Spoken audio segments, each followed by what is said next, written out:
Good morning guys. আজকে 18 তারিখ, সকালবেলা বাজে 5:30। ঘুম থেকে উঠে চা খেয়ে আমি রেডি হয়ে নিলাম, আর বোনকে ডাকতে ডাকতে আমরা রেডি হয়ে চলে গেলাম পিকনিকের উদ্দেশ্যে। এই যে আমাদের স্বপনদা, যে কিনা আমাদের রান্না ঠাকুর, এবং সুরদার সাথে আমরা চলে যাচ্ছি আমাদের পিকনিক স্পটের উদ্দেশ্যে, যেটা হচ্ছে মধ্যমগ্রামের বাদুতে। তো স্পটে পৌঁছে আমরা বাসন নামিয়েই রান্নাবান্না শুরু করে দিলাম। আমাদের কষ্ট দেখে সুরদা আমাদের সাথে হাত লাগাতে শুরু করে দিল, এদিকে বোন খেলতে শুরু করে দিল। হাতের কাজ শেষ হতেই আমিও একটু দোলনা চড়ে নিলাম এই ফাঁকে, এবং বোন, বৌমণি এবং আমি মিলে বসে পড়লাম উনো খেলতে। এরপরই শুরু হয়ে গেল আমাদের ব্রেকফাস্ট, যেখানে ছিল আমাদের কড়াইশুঁটি কচুরি, আলুর দম এবং একটি করে গোলাপজাম। এবং টিফিন পর্ব শেষ হতে হতেই আমাদের শুরু হয়ে গেল ফুচকা খাওয়ার পর্ব।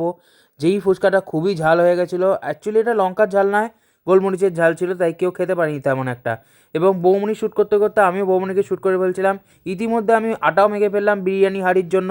এবং তারপরে চলে এসেছিলো আমাদের চিকেন পকোড়া, এবং সঙ্গে আমাদের লুডো খেলা পর্বও শুরু হয়ে গেছিলো। এবং তোমরা গেস করতেই পারছো যে আজকে কার জন্মদিন। তো আজকে আমাদের বৌমণির জন্মদিন, এবং দেখো আমাদের কেক কাটাও শুরু হয়ে গেছে।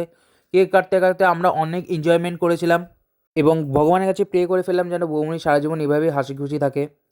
এরপরে দাদা বৌমণিকে কেক খাইয়ে দিচ্ছিলো, এবং বৌমণি দাদাকে কেক খাইয়ে দিচ্ছিলো। এই দৃশ্যটা আমাদের খুবই সুন্দর লাগলো, তাই জন্য আমি ক্যাপচার করে নিলাম। এবং কেক পর্ব শেষ হওয়ার পরেই আমরা চলে গেলাম সত্তর ব্যাডমিন্টন খেলতে। ব্যাডমিন্টন খেলতে খেলতে আমরা অনেক হাঁপিয়ে গেছিলাম বলে আমরা চলে আসলাম একটু গার্ডেনের দিকে। গার্ডেনে কি সুন্দর ফুল ফুটেছিল, এবং এখানে গাঁদা ফুলের চাষ হচ্ছিল, সেটা দেখে খুবই ভালো লাগছিল। ইতিমধ্যেই আমাদের লাঞ্চ করতে বসে পড়েছি। তো শিবাদা, রাহুলদা, মিমি দিদি এবং বোন এবং আমি মিলে বসে পড়েছি বিরিয়ানি খেতে। ফার্স্টেই দিয়ে দিয়েছিল স্যালাড, আলু বিরিয়ানি এবং ডিম, এবং তারপরেই ছিল মটন। এবং তারপর আমরা খাওয়া দাওয়ার পর একটু ডান্স করে আমরা মাল গুছিয়ে বেরিয়ে পড়লাম আমাদের বাড়ির উদ্দেশ্যে। দেখা হচ্ছে আগামী ভিডিওতে।